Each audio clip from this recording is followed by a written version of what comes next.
We want to continue our study in the 7 characteristics of servant leadership. Remember, these are 7 words that we've derived right from the New Testament that describes, either in harmony or in contrast, to the very leadership style of Jesus Christ. Remember, we defined leadership as basically, in one word, it's influence. And how does one human being influence another human being for good, hopefully? And so it all began, remember, with the first issue, and that was the issue of power. What is it that you possess that other people want? In other words, what is it about you that can benefit others? That's your power. That's where your influence begins. But then we move to the issue of authority, and that is, well, what gives you the right to exercise that power over others so that they don't feel controlled or coerced? And the answer is, remember, the word authority means the right. It's either from your formal authority or informal authority. Remember, formal authority has to do with your position. That gives you the right. But you never know why people are responding and carrying out your will and your choices. It may be out of fear.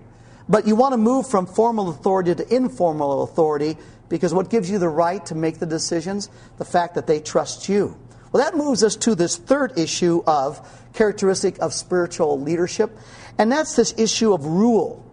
Now, this term rule is a negative term, and this is a contrasting characteristic. In other words, rule is something you want to purge out of your leadership style, because it's so natural for us to want to control over people. Remember Friedrich Nietzsche's view that the desire to power over people, control other people, is a basic human drive of the fallen nature. So we're always going to fall back into this concept of ruling others, and it needs to be purged out. Jesus gives a great insight to us, for us here in Matthew chapter 20. What happens is that James and John, they're looking for top positions. Again, they want formal authority in the kingdom. So they hire a very expensive PR company, basically their mother. And so their mom, this is all in Matthew 20, their mom comes up to Jesus, and being a good Jewish mom, my son a lawyer, my son a doctor, she asked Jesus if one of her sons could sit on his right and one of her sons could sit on the left when he comes into his kingdom. Now, the wonderful thing is she believes in Jesus, believes he is a king and he's going to have a kingdom. But the interesting thing is that Jesus responds by saying, only God the Father chooses who's going to sit and who's going to have what authority and positions in the kingdom. Well, the other 10 disciples, when they hear what's going on, it says that they get really angry. And of course, you know why they're angry. They're angry because they didn't get their mother there first. But the fact is, it's that context Jesus says, guys, come here. Let's talk about it. You've been fighting about authority and positions of leadership and influence. He says, let me first make sure you understand something. And that's when he makes this very interesting statement. He says, now in the world, a bad case of the normals in the leadership style in the world is that they lord it over one another and they exercise authority over one another. Then Jesus, in the Greek, it's the strongest way you can negate something. He says, it shall not be among you. So this lording it over, this exercising authority over, is something that must be purged if we're going to have any sense of servant leadership. And so first of all, what is this lording it over? The word lord is the word kurios. It speaks of a master, and one serves a master. But what Jesus does here, he takes a participle. Now, I don't know if you slept through 9th grade English, but let me wake it up. A preposition is a little word that basically goes in front of another term that gives it a description. And the preposition uses here is the word kata, K-A-T-A. Kata means down, below.